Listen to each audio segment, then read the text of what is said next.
चल पड़ी है राह बनकर तेरी मंजिलें ऊंचाई में। ये वादियां मुस्कुराएं डूब जा गहराई में। नदी झरने पहाड़ जंगल प्रकृति की नाव में। एहसास कर तू अब ठहर जा हिमालय की छांव में, हिमालय की छांव में।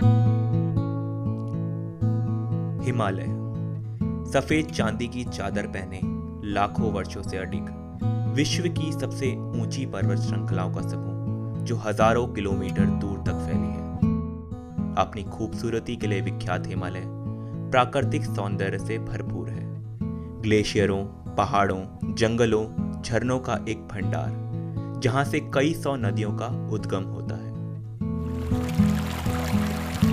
ये नदियां कल कल बहती ग्लेशियरों से पिघलकर ठंडे पानी की तीव्र जलधाराओं का रूप धारण कर लेती है, जिसका वेग देखते ही बनता है। इसी हिमालय की गोद में बसा है एक खूबसूरत शहर बद्रीनाथ। समुद्र तल से 10,170 फीट की ऊंचाई पर स्थित बद्रीनाथ उत्तराखंड के चमोली जिले में स्थित है।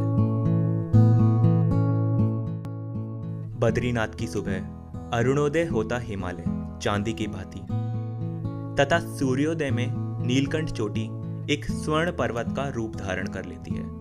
बादलों से घिरे नर और नारायण पर्वत आपको एक चुंबकीय ठंडक का एहसास दिलाते हैं। इन्हीं पर्वतों के बीच अलकनंदा की तलहटी में बसा बद्रीनाथ एक अलौकिक प्राचीन शहर है।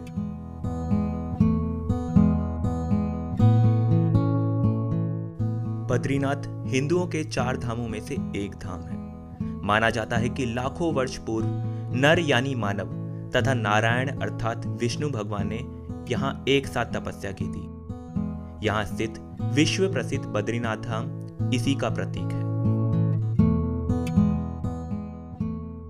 आदि गुरु शंकराचार्य ने भगवान विष्णु की प्राचीन मूर्ति को अलकनंदा से निकाल बद्रीनाथ धाम का पुनरुद्धार किया।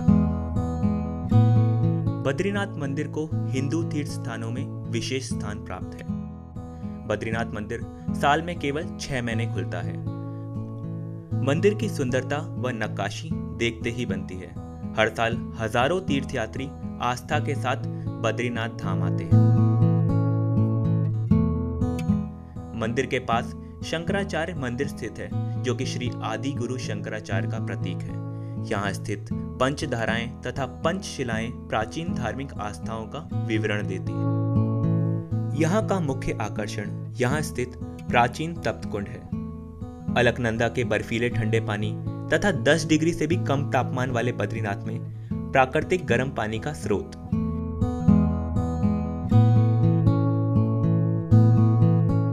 इसमें स्नान करने से शरीर को अलौकिक ताजगी मिलती है।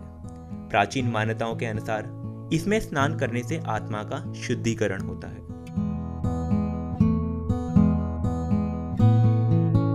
इसी के पास स्थित है ब्रह्म कपाल। यह पिंडदान तथा तर्पण के लिए पूजनीय स्थान है। यहाँ आस्थावान लोग अपने पितरों तथा मृतकों की आत्मा की शांति के लिए पिंडदान करते हैं।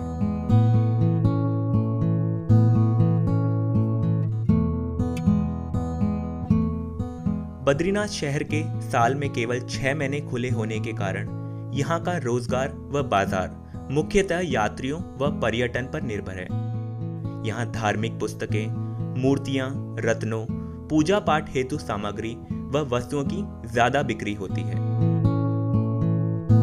यहाँ आपको असाधारण जड़ी बूटियां जैसे अश्वगंधा, शिलाजीत विशुद्ध रूप में मिल सकती है। यहाँ से 4 किलोमीटर की दूरी पर स्थित है माणा गांव। यह गांव हिंदुस्तान के तिब्बत चीन बॉर्डर पर स्थित है। इसे हिंदुस्तान का आखिरी गांव भी कहा जाता है। यहाँ के निवासी गढ़वाल हिमालय के पहाड़ी लोग हैं, जो मूलतः कृषि पर आधारित जीवन व्यतीत करते हैं। यहाँ खेती सीढ़ीनुमा खेतों में की जाती है।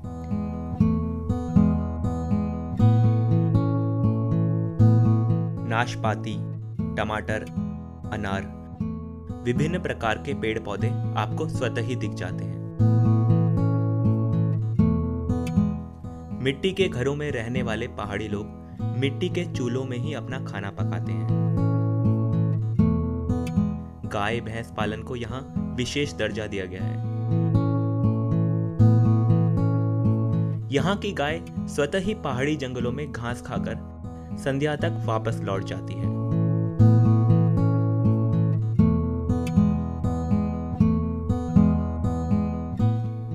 यहाँ जल का प्रमुख स्रोत है पंडेर, जो कि पहाड़ के अंदर से निकलने वाली स्वच्छ जलधारा है, जो कि कभी नहीं रुकती। भेड़ पालन यहाँ के जीवन का एक अभिन्न अंग है, जिसे ऊन बनाने और मांस हेतु पाला जाता है। कठिन रास्तों व ऊंचे पहाड़ों से यहाँ महिलाएं घास व लकड़ी का इंतजाम करती हैं, जो कि अपने आप में सराहनीय है। माणा गांव का मुख्य आकर्षण गणेश गुफा और व्यास गुफा है। माना जाता है कि वेद व्यास ने व्यास गुफा में महाभारत की रचना की थी तथा श्री गणेश ने गणेश गुफा में महाभारत का लेखन किया था। माना यह भी जाता है कि महाभारत के युद्ध के पश्चात पांडवों ने इसी रास्ते स्वर्ग के लिए प्रस्थान किया था। माणा गांव के समीप ही सरस्वती धारा प्रभावित होती है। सरस्वती नदी का प्रवाह एक आश्चर्यजनक वेग से निकलता है, जिसे देख कोई भी मंत्रमुग्ध हो सकता है। एक विशाल गर्जना के साथ उद्गम होती सरस्वती। ये है एक अद्भुत शहर, जिसका वातावरण रोम रोम को शुद्ध कर देता है, जिसकी वादियां असल दुनिया दर्शाती हैं, जिसकी स्वच्छ अलकनंदा की धारा मन को ठंडक देती है, जिसकी नीलकंठ चोटी विराट रूप दिखाती है और प्रकृति की शक्ति दर्शाती है। सचमुच एक अनूठा शहर है बद्रीनाथ।